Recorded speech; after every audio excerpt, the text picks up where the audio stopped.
IFFKയിലും രാഷ്ട്രീയ ഇടപെടലുമായി കേന്ദ്ര സർക്കാർ 19 സിനിമകളുടെ പ്രദർശനമാണ് കേന്ദ്രം വിലക്കിയത്. സുലേഖ ശശികുമാർ വിവരങ്ങൾ നൽകാനായി ചേരുകയാണ്. സുലേഖ, പ്രതിഷേധാർഹമായ നടപടി കേന്ദ്ര സർക്കാരിൽ നിന്നും ആവർത്തിക്കുകയാണ്. ഏതൊക്കെ ചിത്രങ്ങളാണ് ഈ പട്ടികയിലുള്ളത്?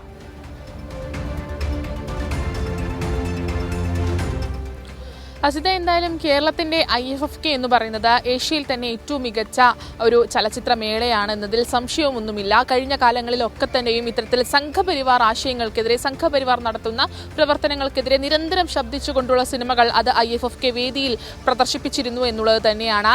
ഇത്തരത്തിൽ IFFK വേദിയിൽ സംഘപരിവാറിനെതിരെ ആയിട്ടുള്ള സിനിമകൾ പ്രദർശിപ്പിക്കുന്നതിനെതിരെയാണ് ഇപ്പോൾ കേന്ദ്ര സർക്കാർ തന്നെ നേരിട്ട് ഇടപെടുന്ന ഒരു സാഹചര്യം ഉണ്ടായത്. കേന്ദ്ര INB മന്ത്രാലയമാണ് ഇത്തരത്തിൽ സിനിമകൾ ഒഴിവാക്കിക്കൊണ്ടുള്ള നിർദ്ദേശം അത് നൽകിയിട്ടുള്ളത്. ഇത്തരത്തിൽ 19 സിനിമകളാണ് ഇത്തരത്തിൽ കേന്ദ്ര സർക്കാരിന്റെ നിർദ്ദേശത്തെ തുടർന്ന് IFFKയിൽ നിന്ന് പ്രദർശനാനുമതി ലഭിക്കാത്തതിനെ തുടർന്ന് ക്യാൻസൽ ചെയ്തിട്ടുള്ളത്.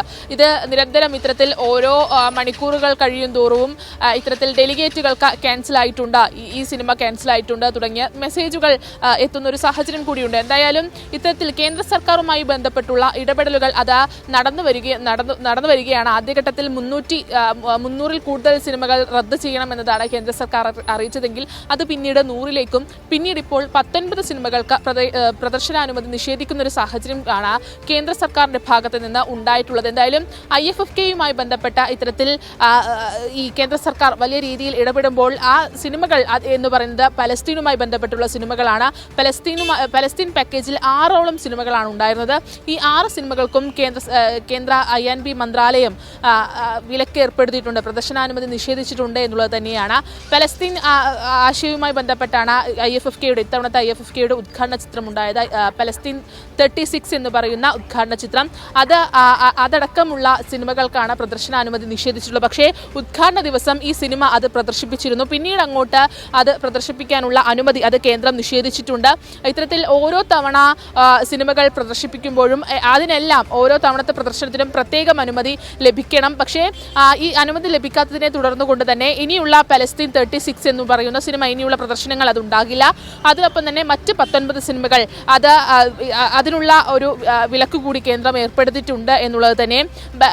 ബാറ്റിൽഷിപ്പ് പൊട്ടംകിൻ എന്ന് പറയുന്ന ഈ വർഷം 100 വർഷം തികയ്ക്കുന്ന സിനിമയ്ക്കടക്കമാണ് കേന്ദ്ര സർക്കാർ ഇത്തരത്തിലുള്ള വിലക്ക് ഏർപ്പെടുത്തിയിട്ടുള്ളത്. ഇത് വലിയ രീതിയിൽ ചരിത്ര പ്രാധാന്യമുള്ള ഒരു സിനിമ കൂടിയാണ് ബാറ്റിൽഷിപ്പ് പൊട്ടൻകിൻ എന്ന് പറയുന്ന സിനിമ. അതിനടക്കമാണ് കേന്ദ്ര സർക്കാർ ഇത്തരത്തിൽ വിലക്ക് ഏർപ്പെടുത്തിയിട്ടുള്ളത്. അതിനൊപ്പം തന്നെ ബീഫ് എന്ന് പറയുന്ന സ്പാനിഷ് സിനിമയ്ക്കും ഇത്തരത്തിൽ വിലക്ക് ഏർപ്പെടുത്തിയിട്ടുണ്ട്. ബീഫ് എന്നത് ഇത്തരത്തിൽ മലയാളികൾക്കാണ് അല്ലെങ്കിൽ കേരളത്തിലാണ് ബീഫ് എന്നത് ഒരു മാംസാഹാരമാകുന്നത്. പക്ഷേ സ്പാനിഷ് ഭാഷയിൽ അതൊരു പ്രയോഗമാണ് എന്നുള്ളത് തന്നെയാണ്. അത്തരത്തിൽ ഒരു പേരിൻ്റെ പേരിൽ പോലും ഇത്തരത്തിൽ സിനിമകൾക്ക് പ്രദർശനാനുമതി നിഷേധിക്കുന്ന സമീപനം തന്നെയാണ് കേന്ദ്ര സർക്കാരിൻ്റെ ഭാഗത്തു നിന്നുണ്ടാകുന്നത്. എന്തായാലും വലിയ രീതിയിലുള്ള പ്രതിഷേധം അത് ഉയരുന്നുണ്ട്. സിനിമ സാംസ്കാരിക മേഖലയിൽ ഇതുമായി ബന്ധപ്പെട്ട വലിയ പ്രതിഷേധങ്ങൾ ഉയരുന്നുണ്ട്. അല്പസമയം മുൻപാണ് ഇപ്പോൾ IFFK വേദിയിലേക്കും പ്രതിഷേധവുമായി DYFI ഉൾപ്പെടെ എത്തുന്നുണ്ട് എന്നുള്ള വിവരങ്ങൾ കൂടി വരുന്നുണ്ടല്ലോ സുലേഖ. അത്തരം വിശദാംശങ്ങൾ എങ്ങനെയാണ്? തീർച്ചയായിട്ടും അസ്ത, അത് തന്നെയാണ് പറഞ്ഞു വന്നത്. ഇത്തരത്തിൽ DYFI വലിയ രീതിയിലുള്ള പ്രതിഷേധം ഇതിനെതിരെ ഉയർത്തുന്നുണ്ട്. ഇത്തരത്തിൽ IFFK വേദിയായിട്ടുള്ള ടാഗോർ തിയേറ്ററിലാണ് ഇന്ന് DYFIയുടെ പ്രതിഷേധമുണ്ടായത്. DYFIയുടെ സംസ്ഥാന ഭാരവാഹി V വസീഫ് അടക്കമുള്ള ആളുകൾ ഈ പ്രതിഷേധത്തിൽ പങ്കെടുത്തിരുന്നു. അതിനൊപ്പം തന്നെ സംവിധായകൻ മനോജ് കാനയും ഈ പ്രതിഷേധത്തിന്റെ ഭാഗമായിരുന്നു. കേന്ദ്ര സർക്കാർ ഇത്തരത്തിൽ ആവിഷ്കാര സ്വാതന്ത്ര്യത്തിന് മേൽ കൈകടത്തുന്ന സാഹചര്യമാണ് നിലവിലുള്ളത്. ഇതിനെതിരെ വലിയ പ്രതിഷേധം ഉയരണമെന്നത് തന്നെയാണ് DYFIയുടെ ഭാഗത്തു നിന്നും ഉയരുന്ന ഒരു സമീപനം എന്ന് പറയുന്നത്. ഇത്തരത്തിൽ ഇനിയും കേന്ദ്രം ഇത്തരത്തിലുള്ള സിനിമകൾക്ക് പ്രദർശനാനുമതി നിഷേധിച്ചാൽ അത് തെരുവിൽ പ്രദർശിപ്പിക്കുമെന്നുള്ള കാര്യമാണ് DYFI വ്യക്തമാക്കിയത്. ഒപ്പം സംവിധായകൻ മനോജ് ഖാന പറഞ്ഞൊരു കാര്യം, കേന്ദ്ര സർക്കാരിന്റെ ഇടപെടൽ അത് രാഷ്ട്രീയ പ്രേരിതമാണ്. ഇത്തരത്തിൽ ഈ അവകാശങ്ങൾക്ക് മേലുള്ള ലംഘനമാണ് കേന്ദ്ര സർക്കാർ നടത്തുന്നത് എന്നതാണ് മനോജ് ഖാന വ്യക്തമാക്കിയത്. അതിനൊപ്പം തന്നെ നേരത്തെ ഈ വിഷയം ഉയർന്നു വന്ന ഘട്ടത്തിൽ സംവിധായകൻ കമലും അടൂർ ഗോപാലകൃഷ്ണനും ഒക്കെ തന്നെ ഈ മാധ്യമങ്ങളെ കണ്ടു പറഞ്ഞതും ഇക്കാര്യം തന്നെയാണ്. ഇതൊരു രാഷ്ട്രീയ പ്രേരിതമായ ഇടപെടലാണ്. ഏത് സാഹചര്യത്തിലാണ് ഇത്തരത്തിലുള്ള ഒരു ഇടപെടൽ അതുണ്ടായത് എന്നത് പരിശോധിക്കേണ്ടതുണ്ട്. എന്തുകൊണ്ട് പ്രദർശനാനുമതി നിഷേധിക്കുന്നു സിനിമകൾക്കൊക്കെയും എന്നത് പരിശോധിക്കേണ്ടതുണ്ട് എന്നത് തന്നെയാണ് മുതിർന്ന സംവിധായകരും സിനിമയിലെ തന്നെ മുതിർന്ന ആളുകൾ പറഞ്ഞു വെച്ചിട്ടുള്ളൊരു കാര്യമെന്ന് പറയുന്നത്. ഇത് ഒരു രാഷ്ട്രീയ പ്രേരിതമാക്കി അല്ലെങ്കിൽ രാഷ്ട്രീയ വിഷയമാക്കി IFFK മാറ്റാനുള്ള ശ്രമമാണ്. IFFK തന്നെ തകർക്കാനുള്ള ശ്രമം അത് നടക്കുന്നുണ്ട്.